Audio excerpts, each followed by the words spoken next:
Mabilis ang bawat hakbang ni Shaira at may mas mabibilis pa iyon kung hindi lang siya nag-abalang magsuot ng heels.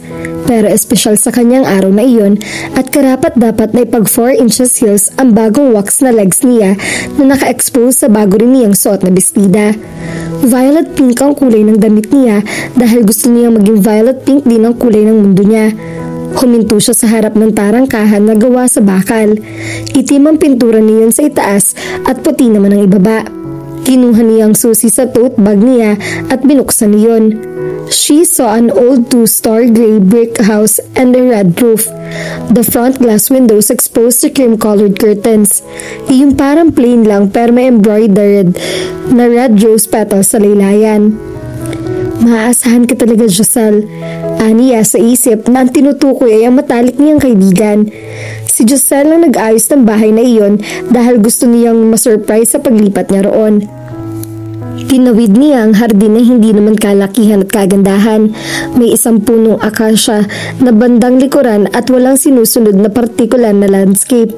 Sa kanan ng front door ay may isa pang pinto na iyon ay sa may-ari ay papunta raw sa basement. Nakalaki yon dahil hindi naman yun kasama sa pinaupahan sa kanya. Ginawa siguro iyong bodega ng may-ari. Walang terrace ang bahay at sa kaliwang bahagi ng front door ay naroon ang carport. Hindi rin niya iyon magagamit dahil wala naman siyang sasakyan. Ibinenta na niya ang Ford na dati nilang sasakyan na ex-fiancé niya. Ipinaalbisipan niya rito ang share nito sa pinagbentahan niyon para ipamukha rito na hiwalay na talaga sila nito. Siyempre, dahil ma-pride din ang walang hiya, ipinaalbisi din ito pabalik sa kanyang tseke. Hindi niya iyon in-cash. Nakadikit lang yun sa pinto ng cabinet niya sa kanilang bahay para maging paalala sa kanya ang kagagahan niya rito. Hopefully, makamove on na siya mula sa bitter na chapter na iyon ng buhay niya. She would start a new life in a new house that already felt like a home for her. Binuksan niya ang nakalak na wooden front door. Gawa yun sa Nara. May nakaukit na mga dahon at kailangang slide pa kanan sa halip na itulak para buksan.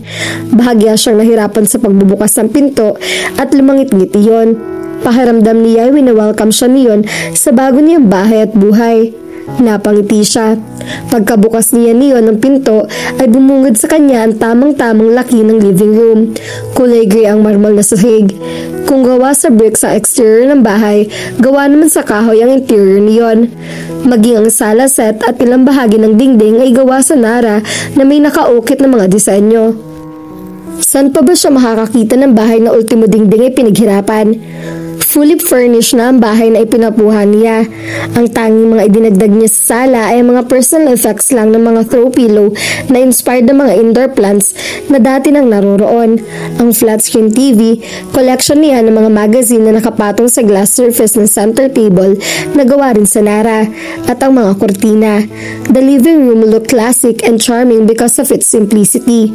Very nice talaga, ani ng isip niya. Sa pinanggagalingan kasi niyang bahay, sa halip na wood carving ay nadungisan na ng mga magagaling niyang pamangkin ang bawat sulok ng bahay. Bubungad agad ang drawing ng Megatron na nakasuot ng tiara at sa ilalim niyon ay nakasulat ang Jepoy Pogi, Diyaling di naliligo baho. Hindi na iyon pinaprepaint ng kanyang ina dahil naging source of amusement na ng mga tao sa kanila ang graffiti ng mga pamangkin niya. Siya lang yata ang bukod tangi hindi na-amuse doon. Pakiramdam tuloy ni Shaira ay hindi na siya magsisisi kailanman na lumipat na siya ng bahay. Mahal niya ang kanyang pamilya. Pero hindi uso ang katahimikan sa bahay ng mga magulang niya. Isang tiyahin na old maid, isang tiyuhin na old gay, 2 kapatid at ang mga asawa niyon at 3 makukulit na pamangkin. Nasa tiyan na ang pang-4 at siguradong pinagsusumpukapan na ng gawin ng pang-5. Malalaki at maganda ang kanilang pamilya. Pero noon iyon bago nang mapagdesisyon ng mga kapatid niya na mag-asawa at mag-isip na doon na rin tumira sa bahay ng mga magulang nila. They decided it was better to live together as one big noisy family. Sa totoo lang, mahirap pag-emote sa sawing pag-ibig habang may pamangkin ka na kumakanta ng pautal-utal na kantang payphone at sinasabayan ng paggangalgal ng 2 pa. Kailangan pa niya magkulong sa banyo para lang makapag-emote siya sa nasawing pag-ibig. Inilibot niya ang tingin sa bago niyang bahay. Sa gawing kanan ng sala ang komedor, medyo maalikabok iyon pero in all fairness ay maganda pa rin ang maliit na chandelier at gawa rin sa Nara ang dining table. Sa kaliwayang pagpasok sa kusina at sa tabi niyon ay ang wooden spiral stairs paakyat sa second floor. May 3 silid doon at uukupahan niyang isa. Ang sabi ng best friend niya si Giselle, masyado raw malaki ang bahay para suluhin niya. Ito si family house, not an ex-bride-to-be moving on house. Sa bahay raw na iyon ay magkakasya ng isang pamilyang may 4 na anak, 2 aso at 1 parrot. Dapat daw ay nag-condo na lang siya o nag-apartment kung saan malaya siya makakapag-emote na eksakto lang ang laki para sa mga kadramahan niya sa buhay. Pero ang hindi alam ni Giselle ay iyon mismo ang dahilan kung bakit unang kita pa lang niya sa bahay ay nagustuhan niya na iyon. It was love at first sight. Kung for sale lang talaga ang bahay na iyon, iuutang talaga niya iyon sa bangko at sa mga magulang niya para mabili lang ang bahay na iyon. The house felt like a dream come true. Sa kabiguan ng dinanas niya, hindi niya alam kung gugustuhin pa ba niya magkaroon ng sariling pamilya. But once upon a time, pinangarap din niya iyon. This was her dream family house at least she was living a part of that dream. Umakyat siya sa hagdan at pinakinggan ang lagatok ng heels na suot niya. Napangiti uli siya. She loved everything about the house, from the wood carvings, the intricate wall details, to every sound it made and everything about it. Kung lalaki ang espesyal na bahay na iyon, malamang ay pinakasalan niya na, because she believed that God had already stopped making special guys. Hoy, Frank! Mayroon pang sinabi ang kaibigan ni Frank na si Tiago, pero hindi na niya iyon narinig dahil sa sobrang ingay. They crashed into someone else's party, and that someone else threw one hell of party. Bumabaha ng alkohol at ng mga magandang babae ang bawat sulok ng venue. It was heaven. No, it wasn't heaven. Not really, but anything was better than him staying in bed alone and thinking about everything bitter and painful. Nagmuestra siya kay Tiago na hindi niya ito marinig pero tumawa lang ito pagkatapos mag-thumbs up. Ilang hakbang lang ang layo nito sa kanya at may kasama tong sexy na babae na hindi niya kilala. Sigurado siyang doon lang din iyon nakilala ni Tiago. Wala na siyang pakialam doon. Tiago hooked up with just one girl while he hooked up with 2. Nilingon niya ang 2 babaeng pinaggigitnaan siya. He already forgot their names a couple of beers ago. But one of them had eyes that reminded him of someone, and the other one had a familiar faint, floral smell. Let's go out of here, bulong sa kanya ng pamilyar na para sa mga mata. Tinawanan lang niya ito, hindi rin kasi niya alam kung saan siya. Ang naalala lang niya ay nasa daan na sila ni Tiago papunta sa kondo ng isa nilang tropa nang may madaanan silang malaking bahay na maingay at naku-curious sila. Dahil mayroong gwardya, inakyat na lang ni Tiago ang bakod at hayun na nga ang source ng ingay. Hindi nila kilala ang kaninong party iyon. And everyone else was either having too much fun, was too drunk to notice 2 gate crashers. Casual lang naman ang damit ng mga bisita roon at hindi rin naman out of place ang itsura nila ni Tiago. Hinawakan niya ang kamay ng babaeng nagyaya sa kanyang umalis na sila roon. Nakapatong ang isang kamay nito sa kanyang hita. Later, babe. Sama rin ako ha. Ungot naman ang isa. He grind. You're a lucky son of a bitch, anya sa sarili. He was congratulating himself. Gabi na pero hindi pa rin makatulog si Shaira. Hindi sila mamahay siya. Hindi lang talaga siya makatulog dahil sa sobra pa rin siyang excited sa kanyang bagong bahay. Tanda siguro iyon ng pagiging uneventful ng buhay niya sa mga nakaraang araw na pati ang paglipat sa isang bahay ay masyadong big deal sa kanya. So what? Kaunti lang ang mga bagay na pwede niya eka-excite kaya ang tinetreasure niya ang mga ganong sandali. Lumabas siya ng silid at bumaba sa kusina. Binuksan niya ang ilaw roon at nagtimpla siya ng kape. Pagkatapos binuksan din niya ang backdoor at sumandal sa hamba ng pinto. Pinagbasdan niya ang puno ng akasya habang humihigop siya ng kape. Tahimik na ang buong paligid. Pero hindi naman nakakatakot dahil gwardyado ang lugar. Tuluyan na siya lumabas ng bahay pagkatapos niyang buksan ang ilaw sa labas. Umupo siya sa isang wooden bench. Tatayo na sana si Shaira papasok sa loob ng bahay pagkaubos niya ng kanyang kape nang may mamataan siyang nakakusling bricks sa kanto ng bahay. Nilapag niya ang mug sa mesa na naroroon at tiningnan ng brick. Lumuhod siya para makita iyon ng mabuti at nakita niyang hindi yun brick kundi isang maliit na kahon. Automatikong bumagal ang takbo ng kotse ni na Frank nang mapadaan siya sa harap ng isang bahay hanggang sa tuluyan na niya iyong ihinto. Kung tutuusin ay hindi na niya kailangang dumaan pa roon para makapunta sa townhouse niya. Aksaya lang yun ng gasolina. Pero tulad ng mga nakasanayan na niya, hindi na niya iyon pinag-iisipan at basta na lang niya ginagawa. Napabuntong hininga siya. Kung may mga taong nalulungkot sa isang kanta, sa isang pelikula o sa isang lumang baul, siya naman ay nalulungkot lang dahil sa bahay na iyon. Minsan ay nakatingin siya sa bahay na iyon na parang wala iyon sa kinatatayuan nito. Dahil ang mas nakikita niya ay ang mga alaalang nabuo roon. Its carport was made of laughter. The living room was made of love. The kitchen contained promises. And the bedroom used to be his own version of paradise. The house was part of him like his very own heart. "Diyan ka ba nakatira?" tanong ng babaeng katabi niya. Iyong may pamilyar na mga mata. Hindi na nila kasama ang isang babae na kasama nila kanina dahil may boyfriend na pala iyon. Muntik pa siyang masuntok kanina ng lalaki. Hindi niya alam kung nasa na si Tiago. Nauna kasi itong umalis kaysa sa kanya. Sa halip na sagutin ni Frank ang tanong ng babae, ay patuloy lang niyang tinignan ng bahay. Mula sa awang ng bakal na gate ay nakita niyang may tumayo ang isang babae na may bit-bit na kung ano. At marahil ay nakaupo ito kanina kaya hindi agad niya napansin. Nanlaki ang mga mata niya nang makitang may hawak ang babae na isang kahon. Ang kanyang kahon. Napamura siya ng sunod-sunod at nababa na sa pinaandar niya ang kotse. Ihahatidan niya pa uwi ang kasama niyang babae. Higit sa ano pa man ay mas importanteng mabawi niya ang kahon. If the house was like his own heart, the box was like his soul. Uncle Prince. Dire-diretso sa loob ng bahay si Frank pagkatapos siyang papasukin ng kasambahay. Humahango sa lumabas mula sa isa sa mga pinto ang kanyang tiyuhin. "Bakit?" Uncle Prince looked like most men his age. He had a huge belly fat, salt and pepper hair, and a receding hairline. Minsan kapag sinusumpong ito ng matinding rayuma ay nakatungkod din ito. But he had a pleasant face. He had kind-looking eyes and he always smiling. Kung totoo si Santa Claus, baka si Uncle Prince iyon. Hindi talaga niya kamag-anak si Uncle Prince kahit Uncle pa ang tawag niya rito. Pero sa lahat ng mga ginawa nito para sa kanya ay itinuturing na niya itong pangalawang ama. "Sino yung bagong nakatira dun sa bahay niyo?" tanong agad niya rito. "Bahay mo," pagtatama nito sa sinabi niya. "Bahay ko na binenta ko ho sa inyo." He was now getting impatient. Isang magdamag na lumipas.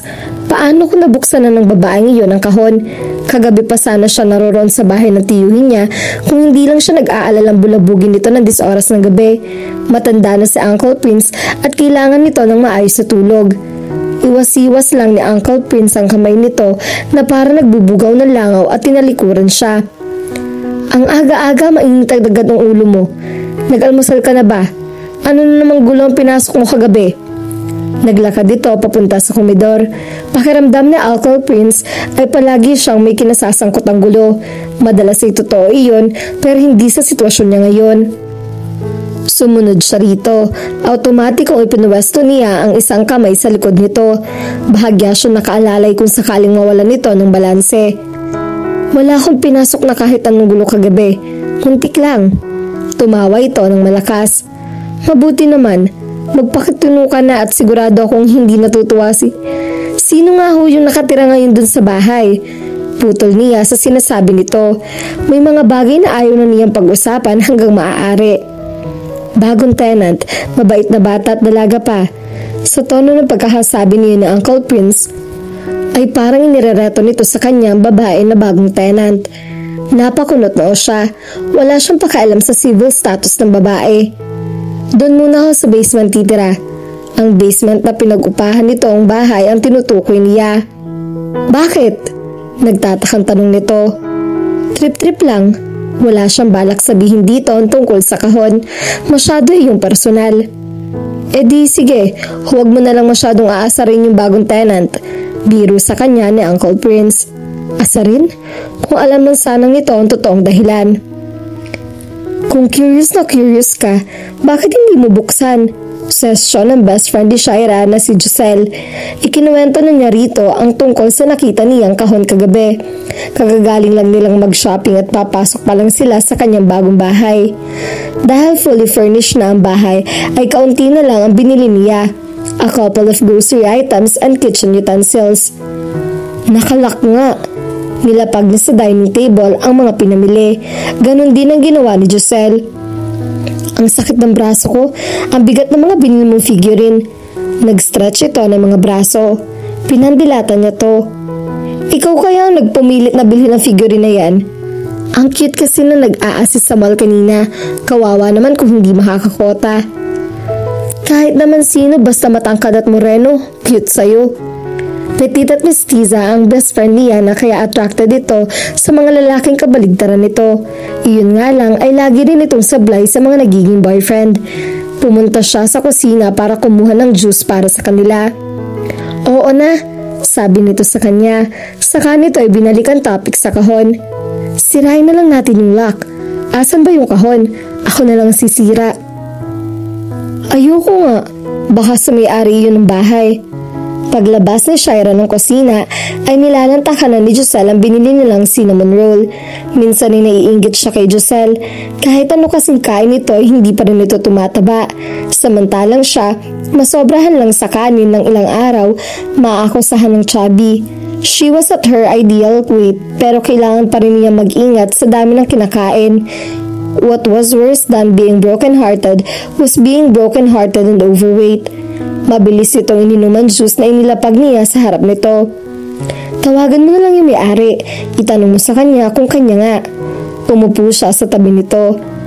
Hindi ko matandaan kung saan ko nalagay yung calling card niya. She was not only blessed with crappy metabolism. She was also blessed with crappy memory. Pumalatak ito. Expected ko na yan. Kaya nga gumawa na ako ng kopya ng lahat ng contact numbers na kailangan mo. Phone number ng nearest clinic, fire station, police station, outpost and security guard sa village, mayor's office at yung number na may-ari. Nandun sa drawer mo sa tabi ng kama. Useless ang phone book sa'yo dahil pati cellphone mo ay nakakalimutan mo. Ngumiti siya at kinurot ang pisngi ng best friend niya. Hindi na ito maray dahil sanay na ito sa mga pagkurot niya rito. Grabe, ano na lang gagawin ko kung hindi ikaw naging best friend ko, Giselle? Eh di kawawa ka? Seryosong tugon nito. True, nahangiting sang-ayon niya rito. Si Giselle ay anak sa labas ng isang mayamang Chinoy. Dahil a legitimate child at hindi madalas makasama ang ama, ang kakulangan sa oras at bonding nito ay pinapalitan ng ama nito ng salapi. Hindi nito kailangan magtrabaho pero may sarili pa rin itong small-scale clothing line na may boutique sa Makati. At tuwing kailangan niya ito, isang tawag lang niya ay to the rescue na agad ang best friend niya. Pinanood niya itong kumain. Inggitera sila sa buhay ng isa't isa. Naiinggit si Giselle sa one big noisy family nila. Siya naman ay naiinggit sa komportableng buhay nito. Nasa middle class lang ang pamumuhay ng pamilya niya. Hindi pwedeng hindi siya magtrabaho. Ngayon ay marketing officer siya sa isang cosmetic company. Nagkataon lang na naipon ng mga leave niya, kaya pansamantalang on vacation mode siya. Kapag kinulong or kinulang siguro iyon, baka mag-file din siya ng indefinite leave. Pagkatapos maon siya ng kasal niya, ay parang nawalan na rin siya ng drive sa iba pang bagay. Nagsimula lang uli siya ma-excite nang lumapit sa kanyang bahay. Kung may napalaman siya sa dati niyang relasyon, iyon na yung pera na parte niya sa joint savings account nila ng leche niyang ex-fiancé. Iyon ang ginamit niyang pambayad ng upa ng bahay at sa kung ano-ano pang expenses niya. At kapag tinopak na siya ng tuluyan, ay magdedesisyon na mag-resign na sa trabaho niya, ay ang pera din niya iyon ang gagastusin niya habang naghahanap siya ng panibagong source of income. Kung sana ay may mayaman din siyang tatay na Chinoy tulad ng kaibigan niya si Giselle, hindi na niya interesan pa ang ipera na iyon. Pagkaalis ni Giselle na dire-diretso na raw sa butik nito, ay agad niyang tinawagan na may-ari ng bahay. Sa boses pa lang ng kanyang landlord ay tila masaya ito na tumawag siya. Isa ito sa mga taong mabilis lang niyang nakagaanan ng loob.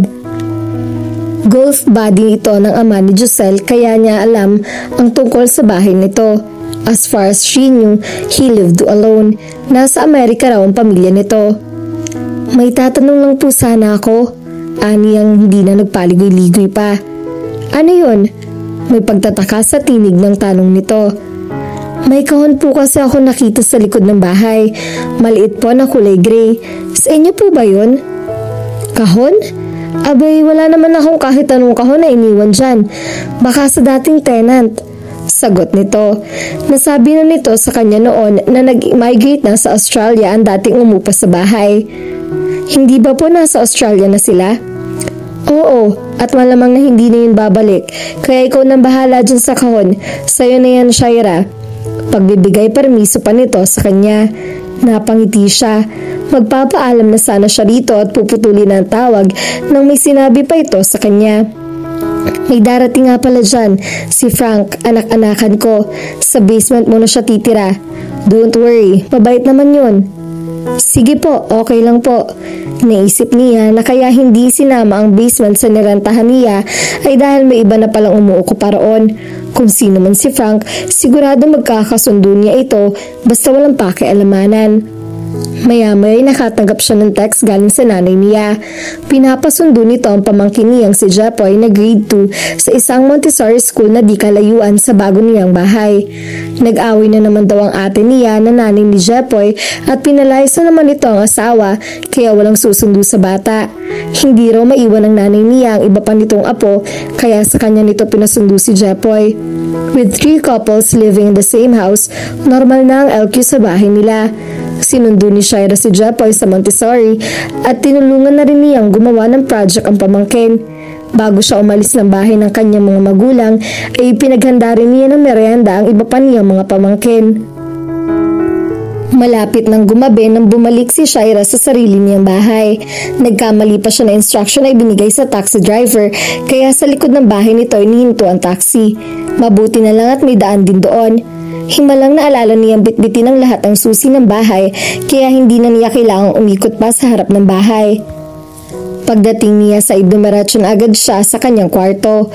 Noon uli niya naalala ang tungkol sa kahon na nakita niya kahapon. Officially ay kanya na iyon ngayon. May permiso na siya ng kanyang landlord. Sinira na niya ang lock ng kahon para mabuksan iyon. She was about to open the box when she was interrupted by the noisiest music she had ever heard. Sa sobrang lakas niyon ay nakakablahaw na. Sumilip siya sa bintana. Noon lang niya napansin na may mangilan-ngilan palang mga sasakyan na nakaparada sa tapat ng gate ng kanyang bahay. May isa ring silver Toyota na nasa loob mismo ng kanyang bakuran. Sa basement nanggagaling ang nakakablahaw na ingay. Dumating na yata si Frank at hindi lang basta dumating. Nang bulahaw na rin at nag-imbita pa agad ng mga bisita. Dali-dali siyang bumaba at lumabas ng bahay para katukin ng mga ito. Pero nakalak na ang pinto nang papunta na sa basement ang natagpuan niya. Kahit anong katok niya ay parang wala nakakarinig sa kanya. Namataan ni Shaira ang isang lalaking pumasok na nakabukas sa gate. Nakasuot ito ng itim na polo at khaki shirts. Bit-bit ito ang brown paper bag at isa siguro sa mga bisita ni Frank. Mahaba at nakapunitail ang buhok nito. May tattoo ito sa kanang braso na hindi na siya interesadong alamin kung ano. Marumenting niya sa mga taong may tattoo. Sayang dahil may itsura pa naman ng lalaki. He had round eyes, thick and brooding eyebrows, a manly nose, reddish lips, and a nice disarming smile. He was tall and broad-shouldered too. His muscles were all in the right places. Nagsisimula ng uminit ang ulo niya kanina pero bahagya ay yung nabawasan. Nakakahawa kasi ang pagngiti nito. Hinintay nito ang makapalapit sa kanya. Pupuntahan mo ba si Frank? Itinuro niya ang pinto papunta sa basement. Pakisabi naman hinaan yung sounds. Gabi na kasi, nakakabulahaw na kamo. Pakisabi ako yung tenant sa bahay. Humiti ito ng malapad. It was really disarming. Bakit hindi na lang ikaw magsabi, miss? Mabait naman yon. Tila kumislap pa mga mata nito nang sabihin nito iyon. Marahil epekto iyon ng ilaw na tumatama rito. Saka, pogi, matutuwa yun na makilala ka. Hindi pala ilaw ang dahilan ng pagtwinkle ng mga mata nito, kundi mali siya. Nainis siya bigla. Hindi pa man niya kilala si Frank at ang lalaking ito, sigurado siya magkaugali mga ito. Parehong walang pakundangan. Alam mo, kahit pogi pa siya. Frank, pare! Naputol ang dapat ay litanya niya sa tawag ng kung sino mula sa bumukas na pinto ng basement. Lumapit sa kanilang lalaking may-ari ng boses. Matangkad din ng lalaki. Moreno to at hindi tisoy tulad ng lalaking kausap niya. Ano, nakabili ka na ba ng pulutan? Oo pare, iniabot ng kausap niya ang paper bag sa bagong dating na lalaki. Sa puntong iyon ay tumaas ng isang kilay niya. Pinaglololo ko naman pala siya nito. All this time ay si Frank na pala mismo ang kaharap niya.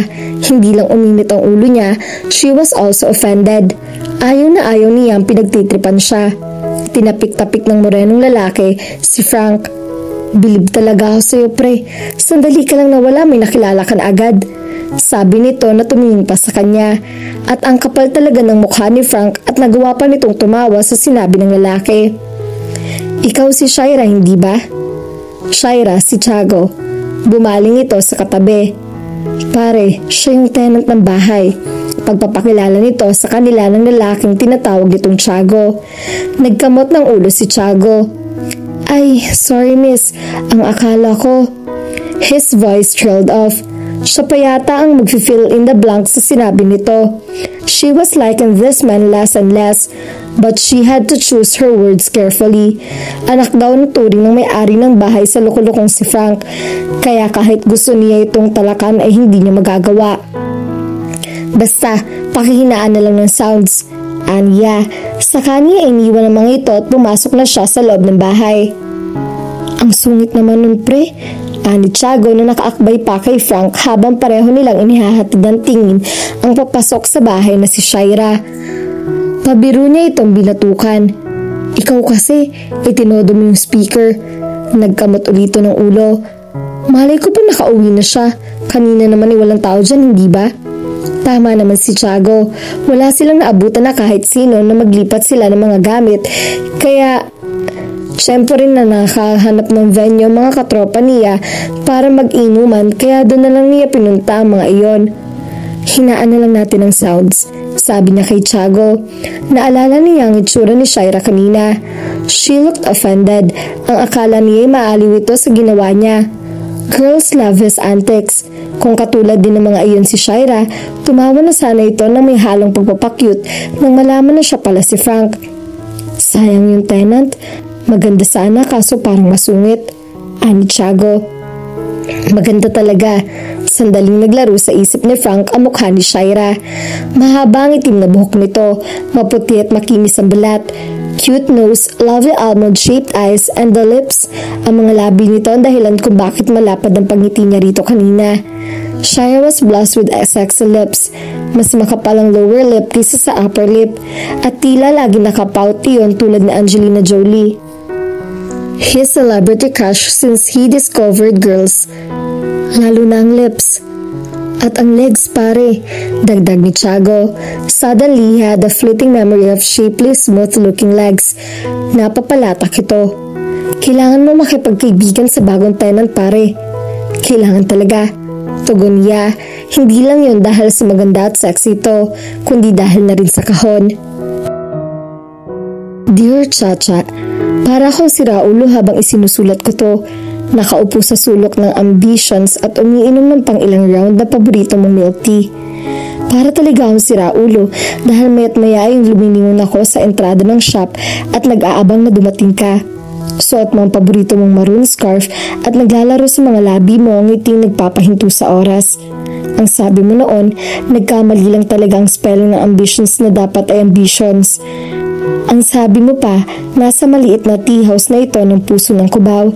Dahil dito tumigil ang mundo para panoorin ka mangarap. February 14, isang taon na, sa araw ng masayang puso, namimiss pa rin kita. Ikaw lang ang pangarap ko, Chacha, at tumigil ang mundo ko nang mawala ka. Sabi nila, makakalimutan din daw kita, mababawasan din daw ang sakit. Pero kailan kaya, Chacha? Siguro kapag naka-order na ako ng pang-100 milk tea at nasulatan na kita araw-araw sa loob ng 10 taon. Siguro ay kapag tumigil na akong hanapin ang mga ngiti mo sa mga labi ng iba at kapag hindi na ako napapalingon kapag may kapareho ka ng pagtawa. Siguro kapag tama ng spiraling ambitions at kapag wala nang siraulong nasa isang sulok, nagsusulat ng love letter na hindi mo naman mababasa. Yours even after death, Kikoy. Ingat na tiniklop ni Shaira ang sulat at pinahid niya mga luhang muling nangilid sa mga mata niya. Hindi na niya alam kung pang ilang beses na niya yung binasa. Just when she was ready to give up on love, on men, on everything that had to do with marriage and babies and happy ending, she found Kikoy's letter. Letters dahil marami iyon.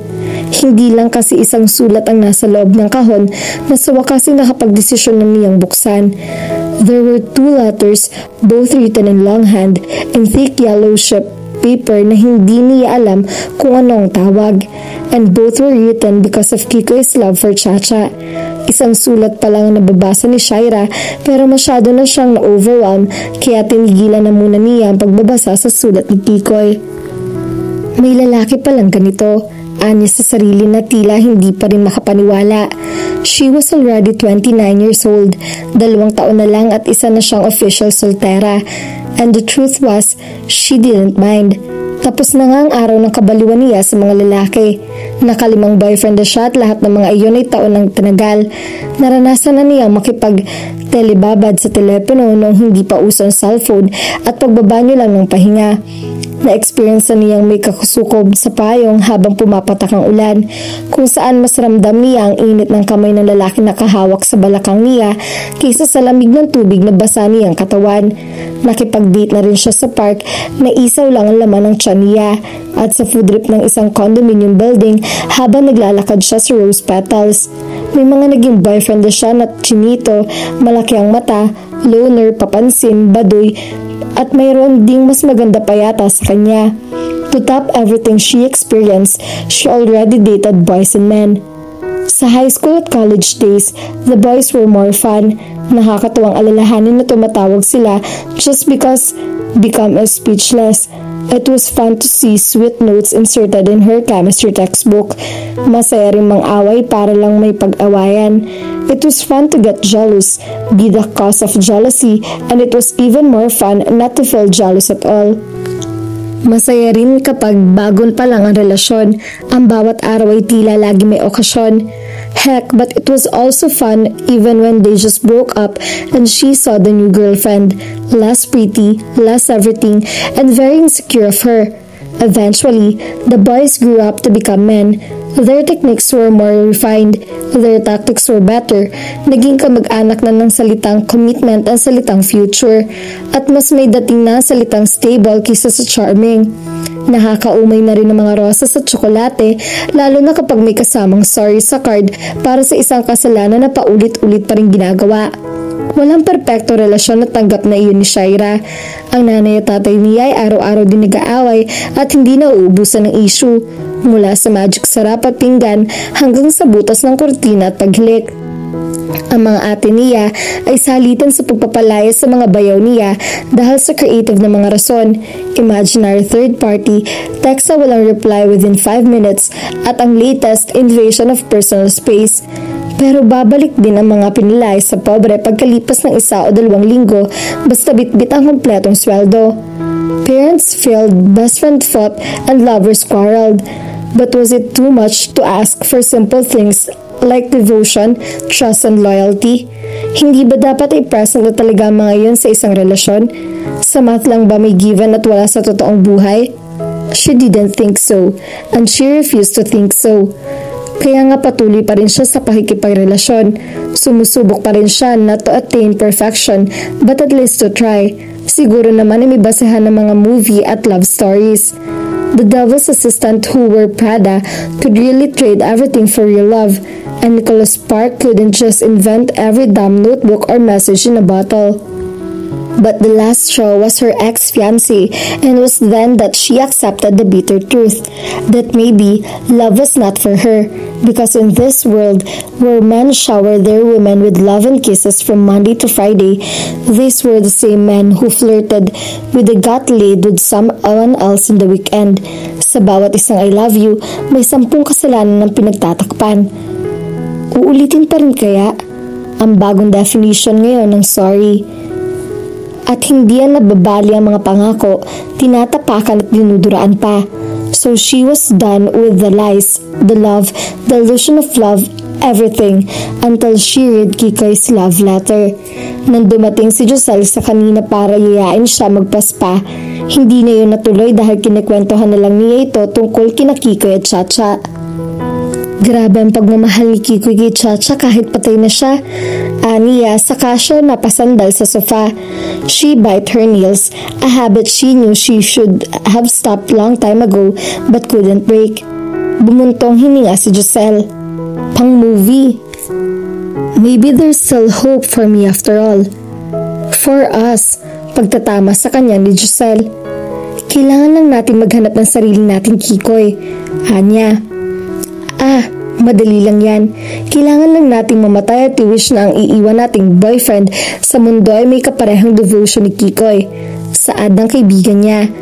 Ninat-ngat uli niya ang kanyang kuko. The keyword was devotion. Kung mayroon lang manufacturer ng devotion sa mundo, mayaman na siguro may-ari niyon dahil lahat ng tao ay bibili niyon. But once upon a time ay nabuhay si Chacha. Na-experience niya ang devotion at pagmamahal ni Kikoy. Ano kaya ang pakiramdam ng ganoon? Dinutdot ni Giselle ang noon niya. Hoy, Shaira, baka ma-obsess ka dyan sa Kikoy na yan ha? Love letter lang yan at hindi para sa'yo, kundi kay Chacha, whoever she is. Oo na, sagot na rito. Pero sa isip niya ay nag-i-speculate na siya ng kabuuan ng love story ni Kikoy at Chacha. Saan kaya nagkita mga ito? Paano na in love? Paano nag-aaway? Gaano ba ka-perfect si Chacha at nagkago na lang mahalin nito ni Kikoy? At ano kaya ang pakiramdam ng ganong pagmamahal? Sa sobrang fascination niya sa love letters ni Kikoy ay halos nakalimutan na niya ang sakit na idinulot sa kanya na ex-fiancé niya. Natigilan si Frank habang nakatayo sa labas ng bahay na bahagyang nakabukas na pinto. Narinig niya lahat ng sinabi ni Shaira at para siyang binabangungot ng nagising. Hindi lang basta binasa ni Shaira ang love letter niya, ikinuwento pa nito iyon sa kaibigan nito na para bang isang ordinaryong bagay lamang yon. But there was nothing ordinary about his love for Chacha.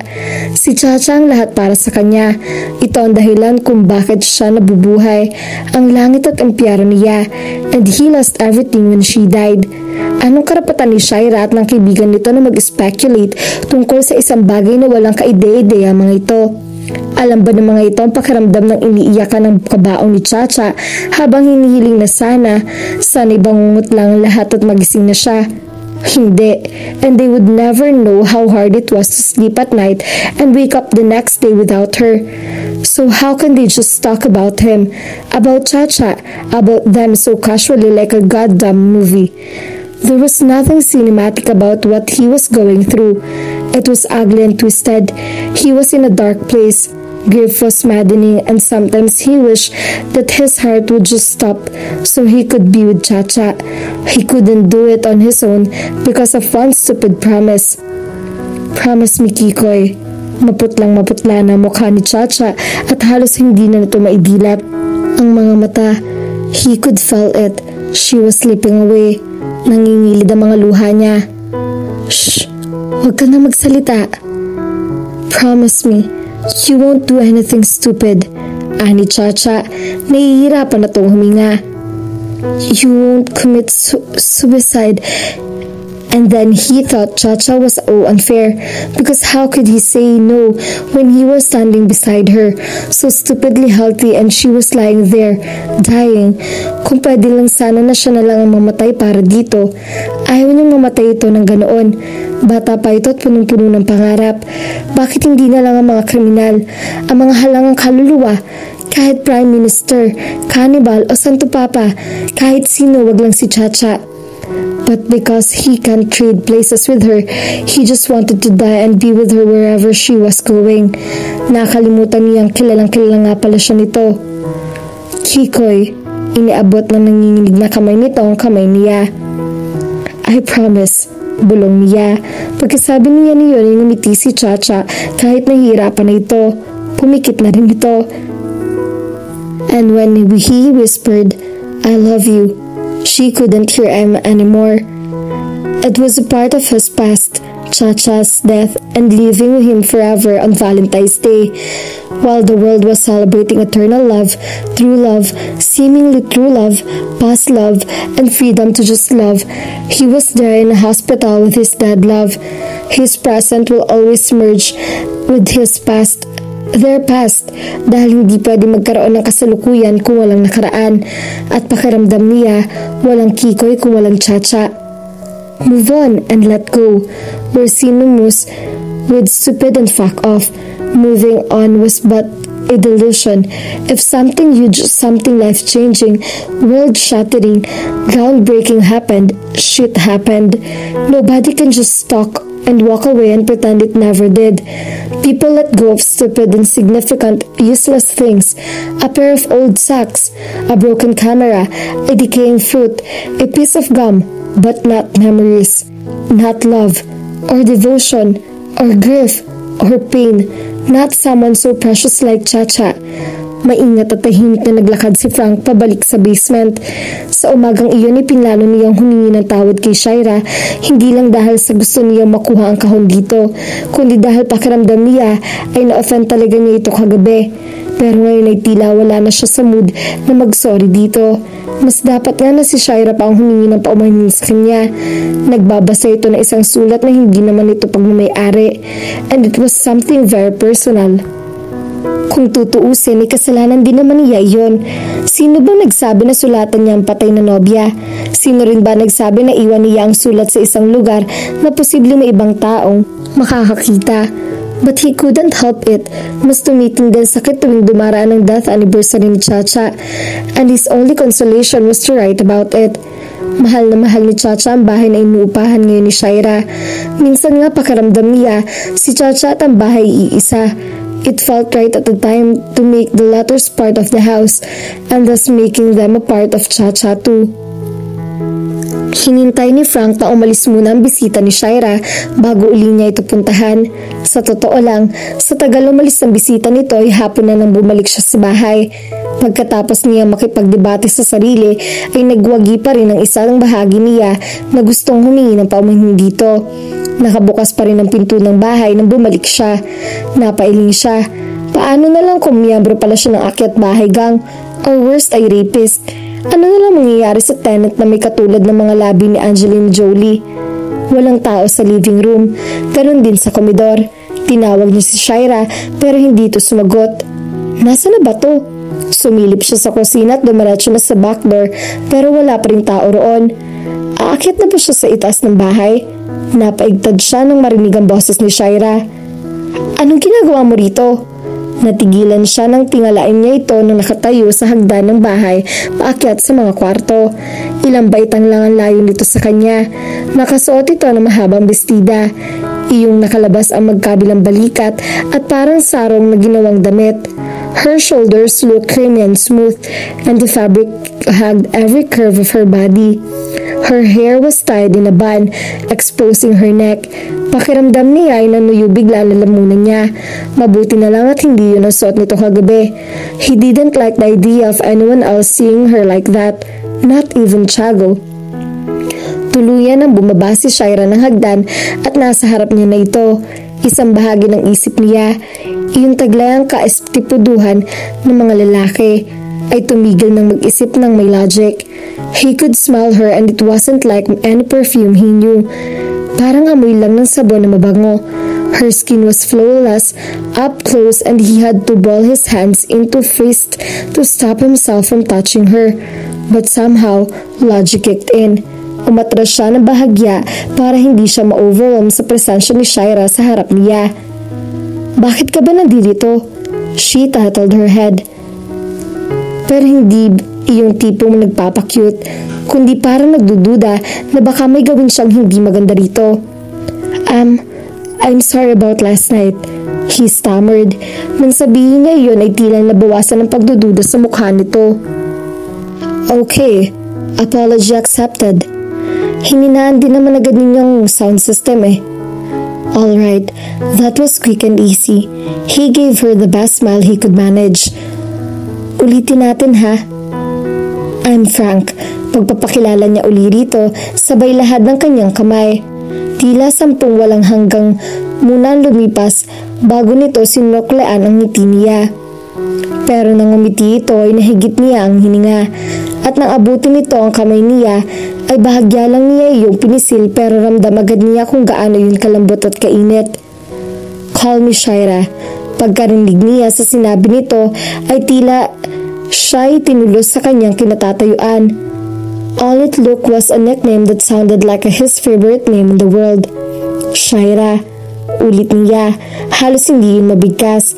Just one mispronunciation away from Chacha. He could feel it. The bitter taste left on his mouth after he said it.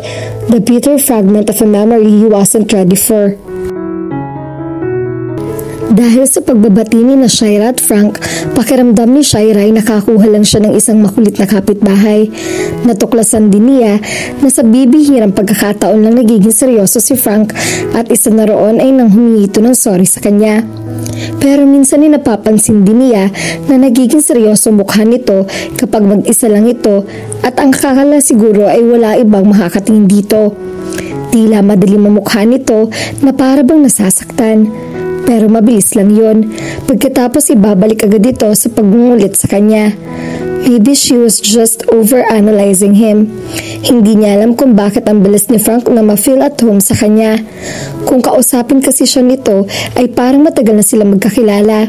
Siguro ay may mga tao lang talaga na tulad nito. Yung tipong walang masamang tinapay. Okay lang naman sana iyon.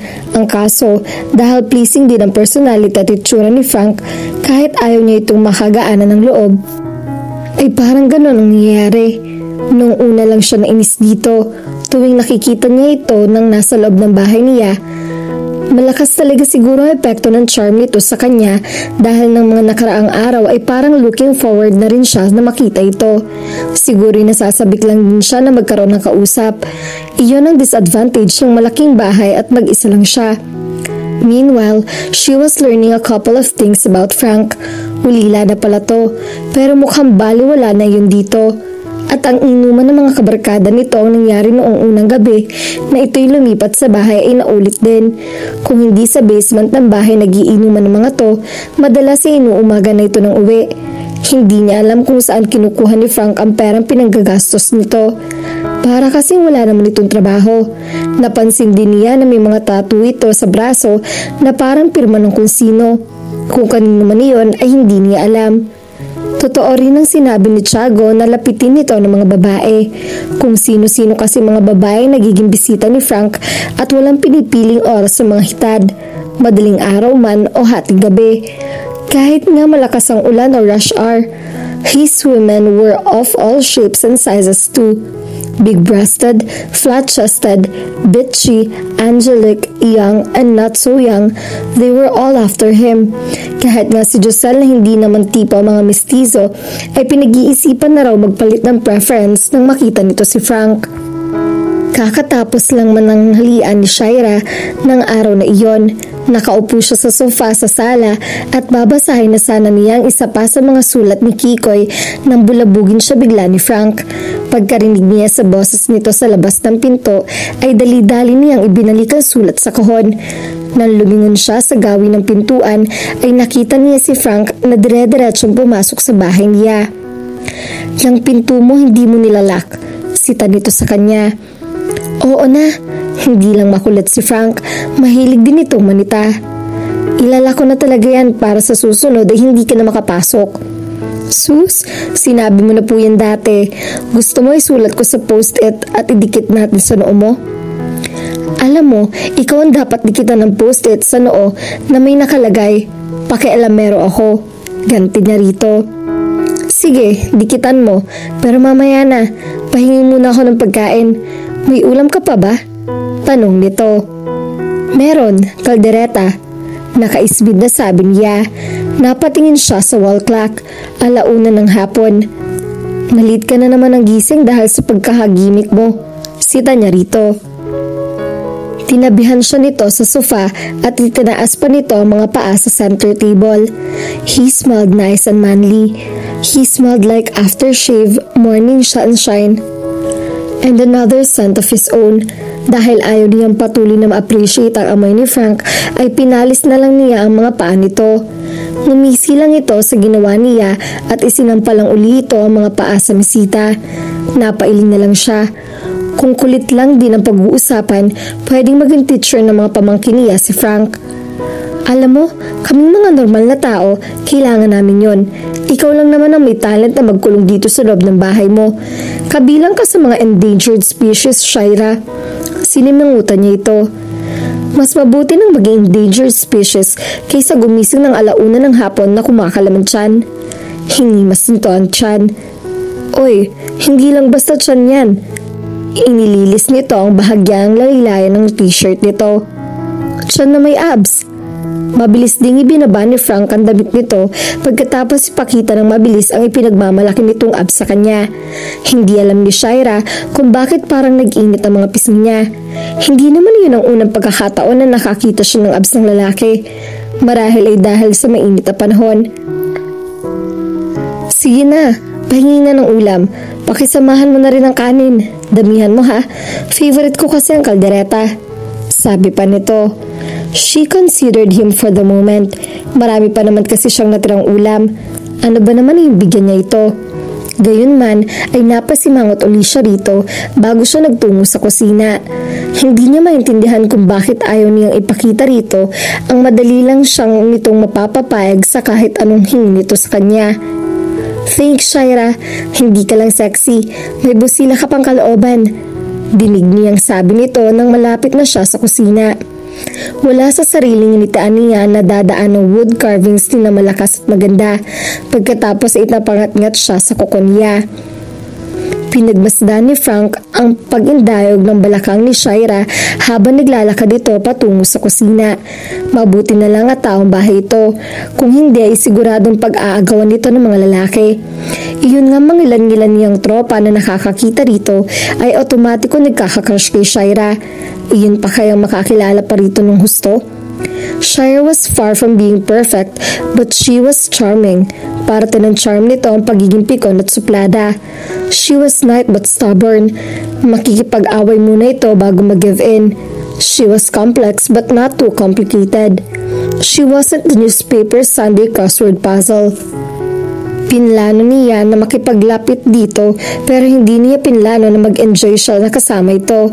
She was likable. Shaira, sambit niya sa isip. Ilang beses din niyang naging maingat sa pagsambit ng pangalan nito at sa huli nakasanayan na rin niya iyon. Habang hinihintay niya itong bumalik ay natigilan siya nang mapalingon sa kahon na nasa gilid ng isang figurine. It was a small gray box with a dent on the side. It looked old and he knew how old it was. It was his box. Lumingon siya sa gawing kusina at hindi pa rin bumabalik si Shaira. Dinukwang agad niya ang kahon. Iniisip niya kung saan iyon itatago at babalikan na lang niya kapag mayroon siyang pagkakataon na biglang bumalik si Shaira. Nanlaki ang mga mata nito nang makitang hawak niya ang kahon.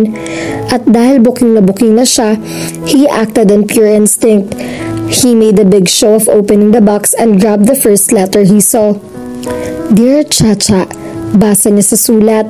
Tumayo siya nang mapansin na palapit na sa kanya si Shaira at akmang aagawin ng sulat na hawak niya. Itinaas niya ang kamay na may hawak ng sulat at patuloy na binasa iyon sa pinagkakalokong paraan na kaya niya. Para akong isiraulo habang sinusulat itong he tried to ignore the stinging inside his chest. Tumatalon-talon si Shaira para agawin ang sulat sa kanya. Nakaupo ako sa sulok ng ambitions at nag-order ng pang-ilang round kong paboritong milk tea. Nang sandaling iyon ay hindi na niya kayang baliwalain pa ang sakit na sumasakop sa sistema niya. Para uli siyang sinuntok sa isang parte ng katawan niya na masakit pa rin. At sa mga sandaling iyon ay para na siyang nauubusan ng hangin. Tila naging madilim din ang tingin niya sa bahay. Ibinaba niya ang kamay at hinayaan niyang makuha sa kanya ni Shaira ang sulat. Napaupo agad siya. Kainis ka. Nilapag na pala ni Shaira ang dala nitong pagkain sa center table at hawak na nito sa kaliwang kamay ang sulat at kip-kip sa kanang kilikili ang kahon. Napakapilaan mo lang talaga. Joke lang, napikon ka naman kaagad. Pilit siyang umiti. Salamat sa ilang taon niyang pagsasanay and he was now a master of fake smiles. Sino ba nagsulat niyan at masyado kang affected? Kunwari tanong niya rito. Umupo si Shaira sa tapat niya. Maingat itong itinupi ang sulat at ibinalik iyon sa kahon. Parang isang kayamanan na tinatago nito at hindi lang simpleng papel. Nang makita niya ang ginawi nito ay nakiramdam siya sa kakaiba. He felt weird. Bumuntong hininga si Shaira nang masira at isara nito ang kahon. Si Kikoy, sabi nito kapag kwan. There was a faraway, almost dreamy look in her eyes. He could only guess, but will never know that in his eyes he also had the same faraway, almost dreamy look. Dahil wala namang ibang tumatawag sa kanya ng Kikoy, kundi si Chacha lang. And the last time Chacha said his name was when she was saying goodbye.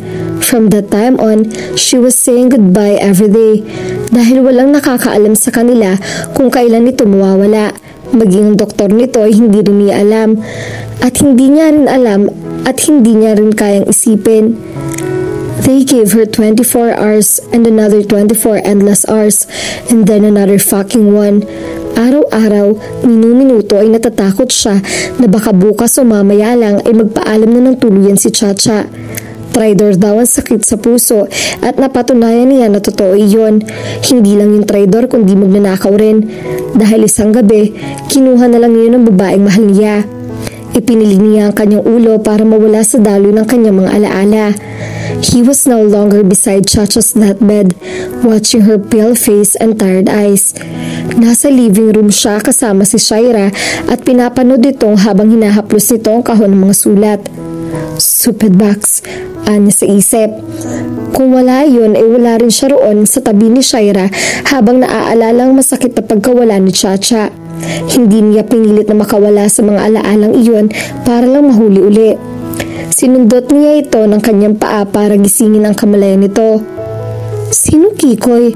Ang akala niya ay hindi sasabihin sa kanya ni Shaira ang totoo o kaya ay hindi na lang nito sasagutin ang tanong niya.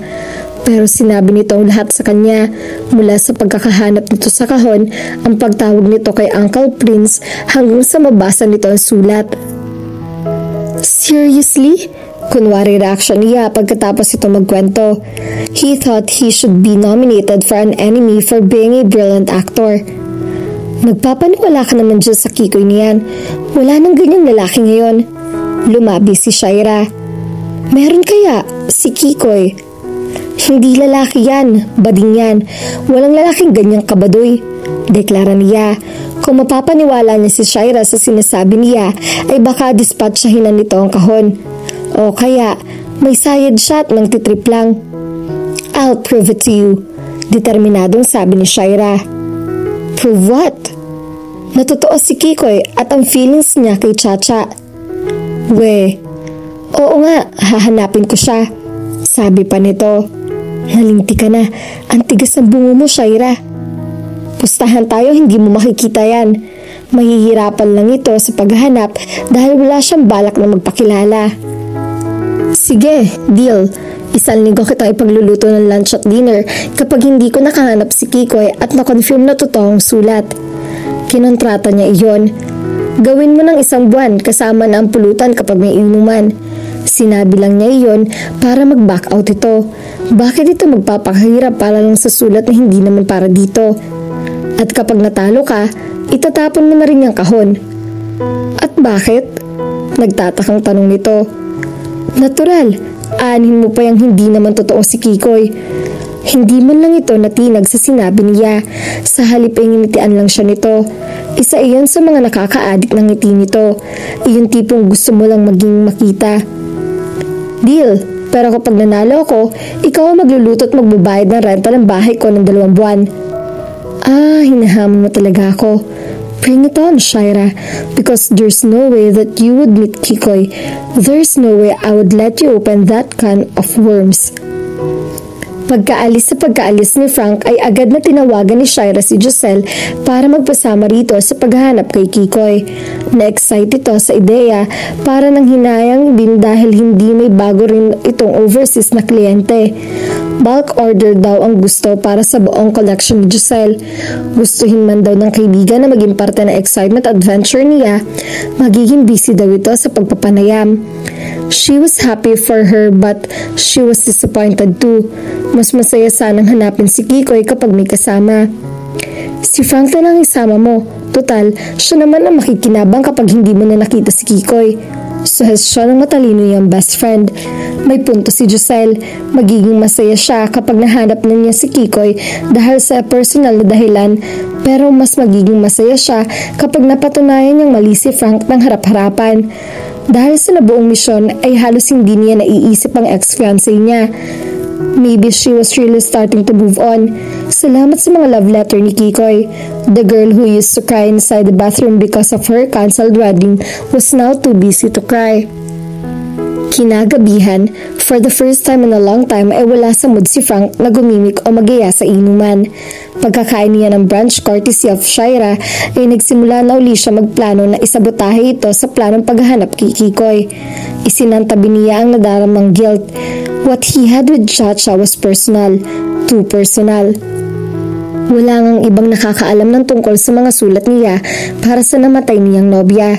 He felt naked exposing a part of himself like that to any other person aside from Chacha. Binabawi lang niya ang sa kanya at si Shaira naman ang nagpasimuno ng lahat. Kanina'y pinuntahan siya nito para sabihin na may pagbabago raw sa pangpupustahan nila. Naisip daw nito na dahil siya rin naman ang makikinabang kapag hindi ito nakita si Kikoy ay marapat lang daw na samahan niya ito. Unfair daw kasi kung ito lang mag-e-effort. Total, wala naman daw siyang masyadong ginagawa. Kulang na nga lang ay sabihin siya nito na bomb. But he didn't care. Umuo si Frank kay Shaira at sinabi nito na bukas sa bukas din ay magsisimula na sila sa pamamagitan ng pagtatanong kay Uncle Prince.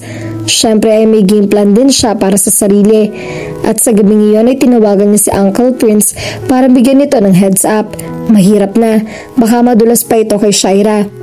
The old man became stubborn. Ayaw nitong pumayag sa umpisa. Gusto raw muna nitong malaman kung bakit. At one point, he had to tell him what was going on. Para siya nangungumpisal ng isang kasalanan na ayaw niyang ikumpisal, pero hindi na inusisa pa ni Uncle Prince ang dahilan kung bakit niya ginawa ang sulat. But the old man had the other concerns. I don't know, Frank. Maybe you should just tell her the truth. It's too personal, Uncle. Lahat naman ng bagay na may kinalaman kay Chacha ay personal para sa'yo. It has been years. Don't you think it's already time to let go? Hindi siya umimik. Letting go was the most stupid idea ever created. Bumuntong hininga si Uncle Prince.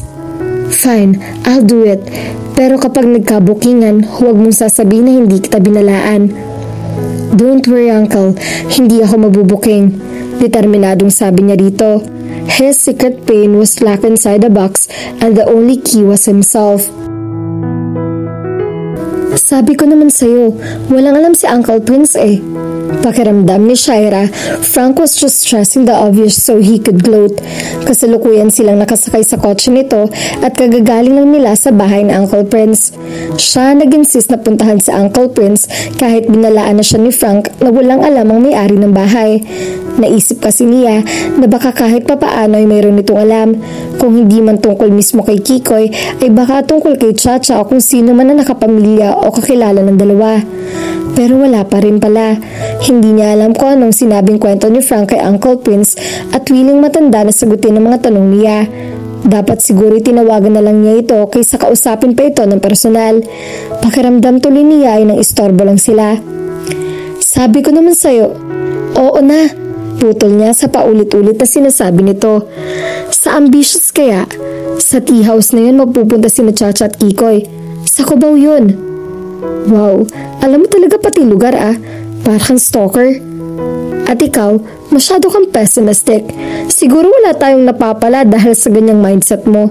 Sita niya rito. Wala tayong napapala dahil hindi naman talaga nag-exist si Kikoy. Pagrarason nito. Alam mo ba kung kailan sinulat yung letter? Baka naman patay na yung Kikoy niyan. Alam ko, February 14. Anong taon? Tanong ni Frank. The year that was... Ani niya, para lang may maisagot dito. Maliban niya kung anong taon na sinulat iyon. Maybe within the last 5 years. Hindi pa kasi nag-fade ng ink at maayos pang papel. Parang nabasa naman ni Frank ang iniisip niya. See? Ang tagal nang hindi uso ng love letters na handwritten. Sa Facebook na lang nagliligawan ng mga tao ngayon. O kaya sa basement. Hindi na napigilang sabi niya. Tumawa si Frank. Yung sa basement. Next level na yon, hindi naligawan. Whatever. Wala siyang balak na ipa-elaborate pa rito kung anong next level ang tinutukoy nito. Pagkatapos ng usapan nilang iyon, ay hindi na sila nag-usap ni Frank at noon naman sila naabutan ng traffic sa daan. Hindi niya alam kung anong iniisip nito. Ang sa kanya lang ay gusto na niyang makauwi at mag-isip ng mas maayos na game plan. Hindi pa siya handang tanggapin ang pagkatalo niya rito. Hindi pa pwede. Hindi pa siyang handang i-welcome back ang babae na umiiyak sa banyo at mas gusto niya kung anong siya ngayon. The one who was in the middle of the road within plans with a life. Nang tumagal-tagal pa ang traffic ay nagsimula ng bumusina ang ibang sasakyan.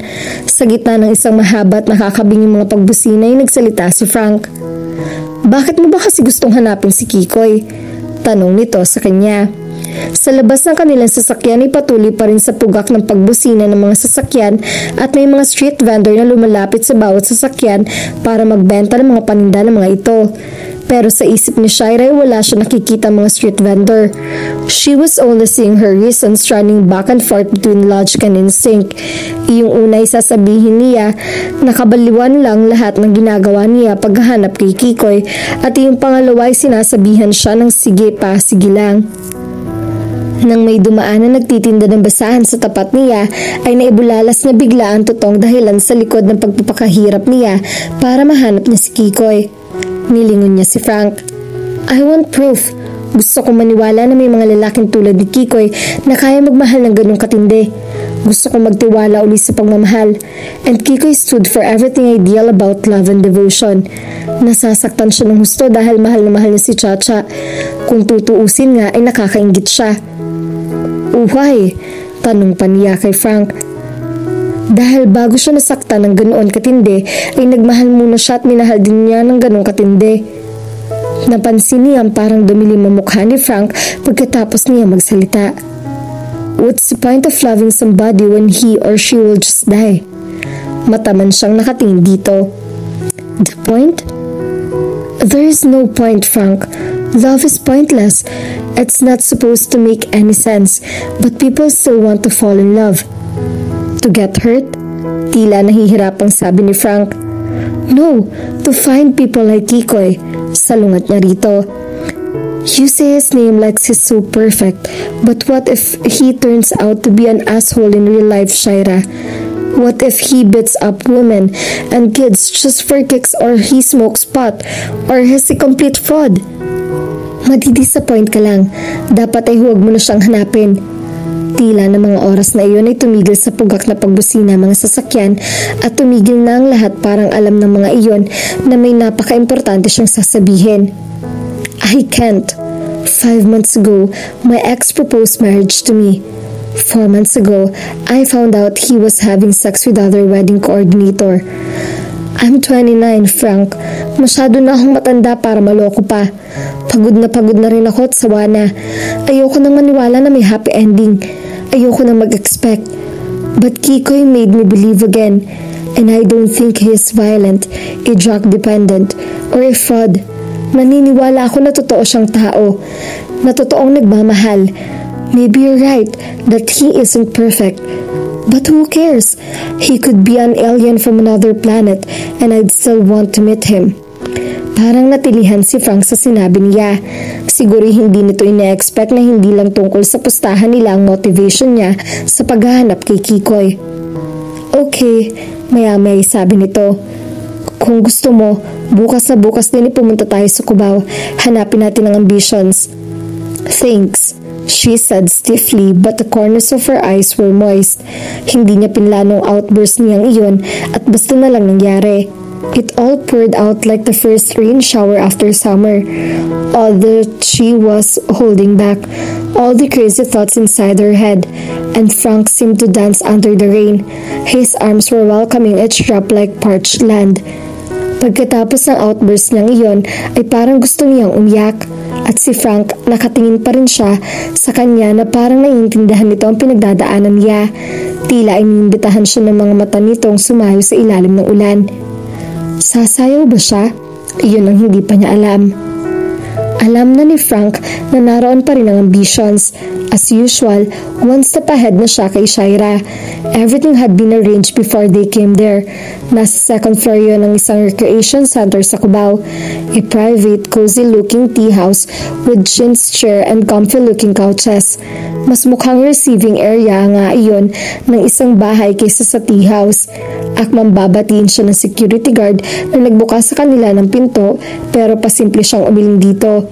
Hindi ito naka-duty na guard kahapon nang pumunta siya roon. Hinintay niya ang muling pagdaloy ng mga alaala ni Chacha sa kanya na lagi nangyayari kapag nagpupunta siya sa ambitions. Pero hindi dumating ang mga iyon sa paraang inaasahan niya. The memories just came in fragments. A tiny piece here and there like missing parts of a puzzle, but nothing too disconcerting, nothing too painful. It was weird dahil iyon ang kauna-unahang pagkakataon na ganoon lang ang nangyari. Madalas kasi mabigat at malakas ang daloy ng mga alaala sa kanya na para bang nasa kasalukuyan at nasa karaan din siya. In the present, he seemed like this average guy, nothing extraordinary. But at the same time, he was in the past beside Chacha's deathbed, still in great pain like he was having a heart attack too. Pero hindi niya yun nararamdaman sa mga sandaling iyon. Sa kabilang banda, nakikita niya ang kasiyahan sa mga mata ni Shasha. Pero nang mag-order ito at sinabayan na rin ng simpleng pagtatanong tungkol kina Kiko at Chacha, ay wala pa rin itong napala. She looked disappointed at kapag gano'n ay nalulukot ang mukha nito at otomatiko nagpapout ang mga nguso nito. He had never met anyone who was upset but looked as if she was asking for a kiss. Tinungga niya ang milk tea na may chocolate mint. Favorite yun ni Chacha. Madami raw silang patrons at walang nakakakilala kay Kikoy o kay Chacha, sabi sa kanya ni Shaira. Expected na niya iyon, but he didn't have the heart to tell her to stop looking for Kikoy, not when he already knew the real score. He wasn't the only one fighting his personal demons. Si Shaira rin. Ilang sandali rin lang walang imikan. Shaira looked contemplative. Knowing her, alam niya nag-iisip na naman ito ng panibagong plano. The yellow lamps on top of her head looked like stars floating around her. Mukha itong problemadong fairy. Hindi niya napipigilang mapangiti at hindi yun nakaligtas sa paningin ni Shaira. Bakit? Nagtatakang tanong nito. Umiling siya. Hindi niya kayang sabihin dito ang tungkol sa stars at fairy kung kailan ang isip nito ay napupuno ni Kiko at Chacha. Inisod siya nito nang in-order nitong milk tea. Midnight black tea ang tawag doon at iyon naman ang paborito niya. Drink this. Masarap yan. You'll feel better.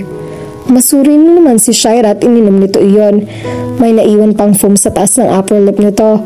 Dudukwang na sana siya dito para tanggalin niyon nang matigilan siya. Ikinuyom niya ang mga kamay. Ano ba yung ginagawa niya? Inabutan lang niya ito ng tissue. Oh, punasan mo yung bigote mo. Kung ang ibang babae aarte pang nagulat o itcheck ang sarili sa salamin bago punasan ang bibig, hindi kabilang sa mga yun si Shaira. Nang sabihin niyang may kailangan itong punasan, ay naniwala agad ito sa kanya at nagustuhan niya iyon. He watched her while she slowly wiped her pretty face, carefully dabbing the corners and making a sweeping motion along her upper lip, and he thought it was one of the most sensual actions he ever saw. Kumurap siya kung ano-ano pang pumapasok sa isip niya. How's the tea? Masarap. Simpleng tugon nito. Inilapag nito ang tissue sa mesa. Kaso, iba't ibang klase ng tamis ang gusto ng mga tao. Sana may option para sa no sugar or extra sugar at milk. O kaya yung mas healthy version. Kailangan ko kasing bantayan ng intake ko ng calories. Hindi ka naman mataba ah. At ayokong tumaba. Tumango siya. Pero sa tingin niya, mataba man o payat ay maganda pa rin si Shaira. Noted. Saan nga pala tayo pupunta pagkatapos nito? Tanong niya rito. Uwi na tayo. Malungkot na tugon nito. Noon niya napansin na isa si Shaira sa mga taong dinidibdib talaga ang disappointment. Pagkagaling kasi nila noon kay Uncle Prince na na-disappoint din nito ay nagiya na rin itong umuwi na. Gusto mo mag-ikot-ikot muna tayo sa mall? O kaya manood tayo ng dolphin show? Yaya niya rito. Hindi niya alam kung bakit pero parang hindi niya maatim na sumama ang loob ni Shaira kung pwede naman niyang pag-anin loob nito. Naaliw si Shaira dahil hindi niya ina-expect na kahit sa ordinaryong lakad lang na walang purpose ay masayang kasama si Frank. And it wasn't because he was extra nice or extra gentlemanly. Hindi ito ang tipo ng lalaki na magbubukas ng pinto para sa kanya.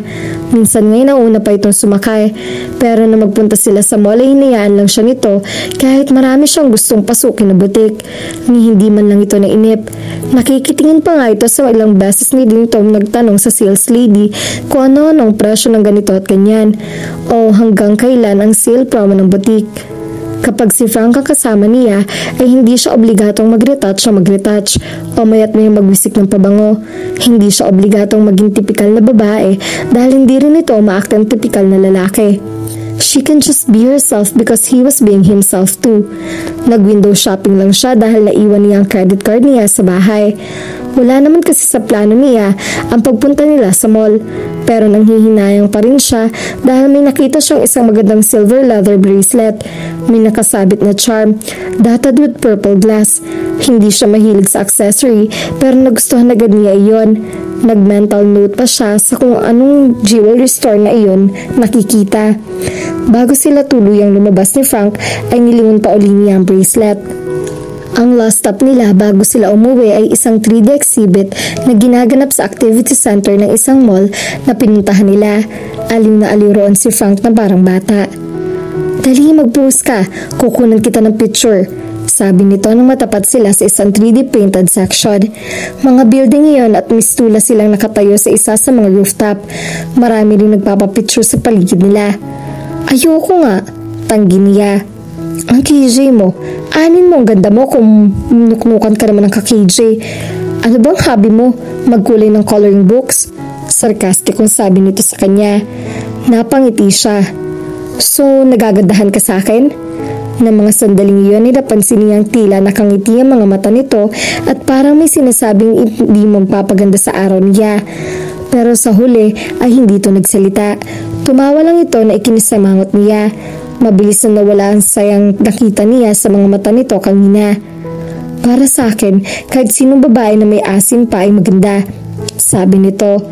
Sa huli nanalo pa rin si Frank kung ano ng picture na kunan nila gamit ang kanilang cellphone.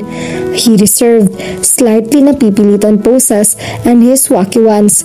If the pictures could talk, it would tell her story. Not wanting to smile but still smiling. And his story. Ngiti pa, Shaira. Ngiti na ba yan? Bakit walang ngipin? Parang hindi ka naman natutuwa na may kasama kang pogi. Sa ating dalawa, parang ako lang nahihiya sa madla. Umiiling-iling na sabi niya pagkatapos ito mag-post ng nakakahiya sa isa sa mga 3D illusions doon. Amen. Pakli nito. Pang FB yun, aanin ng 4,368 likes. She rolled her eyes, pero wala naman siyang duda na baka ganun nga mangyari. Maya-maya ay iniwan siya nito para mag-CR. Nasa loob na uli sila ng kotse na nasa parking lot ng mall nang malaman niya na hindi na pala ito sa banyo nagpunta. Oh, sabi nito, mula sa kung saan may iniabot ito sa kanya na itim na pahabang kahita. Halos isang dangkal ang haba niyon. Kumunot ang noo niya nang abutin niyon mula rito. Ano to? Buksan mo kaya? Utos nito. Sinunod niya ito.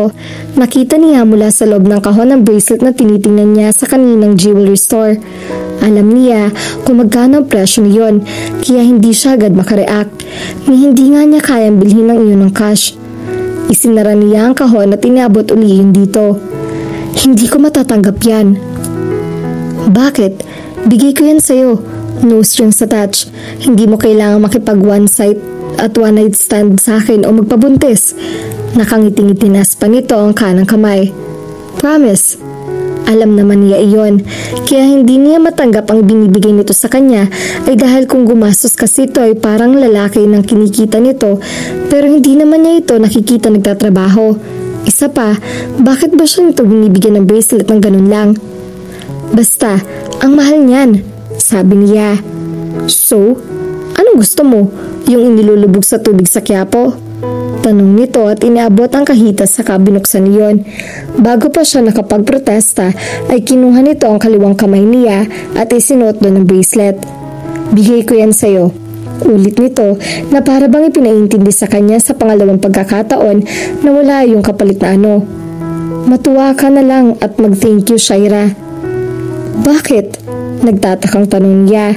Ramdam na ramdam niya ang kamay nito na bahagyang dumidikit sa kamay niya na habang sinusuot nito sa kanya ang bracelet.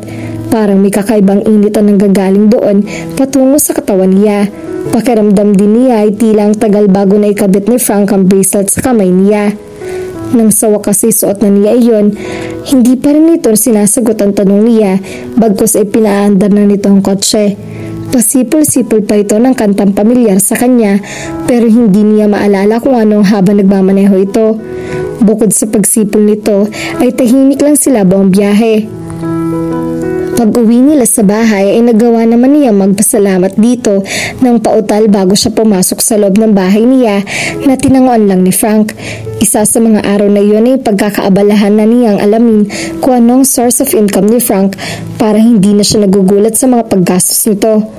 Paakyat na siya sa kanyang inuokupang kwarto nang maalala na niya ang kantang isinisipol ni Frank kanina, It Might Be You.